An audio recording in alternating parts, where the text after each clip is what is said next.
తణుకు దగ్గర మండపాక ఎల్లారమ్మ జాతర సందర్భంగా మేము ఎల్లారమ్మ గుడికి వెళ్తున్నాము. ఎల్లారమ్మ స్వర్ణ కిరీటం గురించి తెలుసుకుందాం.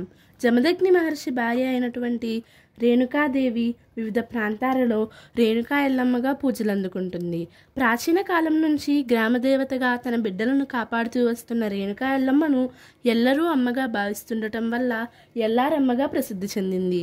ఎల్లారమ్మగా ఈ తల్లి పూజింపబడుతున్న క్షేత్రం పశ్చిమ గోదావరి జిల్లాలోని తణుకు సమీపంలో ఉన్న మండపాకలో దర్శనమిస్తుంది. పూర్వం ఈ ప్రదేశంలో మాండవ్య మహర్షి తపస్సు చేసిన కారణంగా ఈ ఊరికి మండపాక అనే పేరు వచ్చింది అని చెబుతారు. ప్రాచీన కాలానికి చెందిన ఈ ఆలయంలో అమ్మవారు చతుర్భుజాలతో కలకలలాడుతూ కనిపిస్తారు. అమ్మవారు ఎంతో మహిమగల తల్లి అని ఇక్కడ భక్తుల నమ్మకం. అమ్మవారి ముందు కుడి చేతిలో ఖడ్గం, వెనుక కుడి చేతిలో డమరుకం, ముందరి ఎడమ చేతిలో పాయస పాత్ర, వెనుక ఎడమ చేతిలో త్రిశూలంతో అలరాడుతూ దర్శనమిస్తుంది. ఎల్లారమ్మ స్వర్ణ కిరీటం ఎంతో అద్భుతమైనది. అమ్మవారు స్వర్ణ కిరీటాన్ని ధరించి దర్శనమిస్తారు. పొడవుగా శిరస్సుపై కనిపించే ఈ కిరీటం పైభాగం ఒక గంధపు గిన్నెలా ఉంటుంది.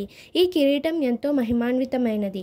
గోత్రనామాలతో భక్తులందరూ పూజలు చేయించుకొని సమర్పించిన పుష్పాలను అర్చకులు ఎల్లారమ్మ దండకాన్ని చదువుతూ అమ్మ కిరీటం పైభాగంలో గల గంధపు గిన్నెలో ఉంచుతారు.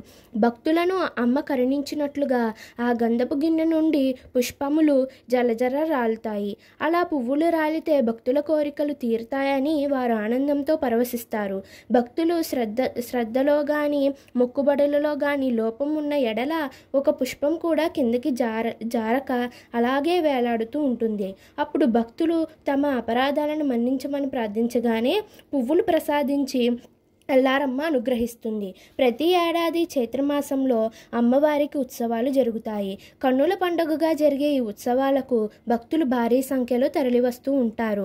కాలభైరవుడు క్షేత్రపాలకుడుగా వ్యవహరిస్తున్న క్షేత్రంలో అమ్మవారు రక్షణ బాధ్యతను వ్యవహరిస్తూ ఉంటుంది.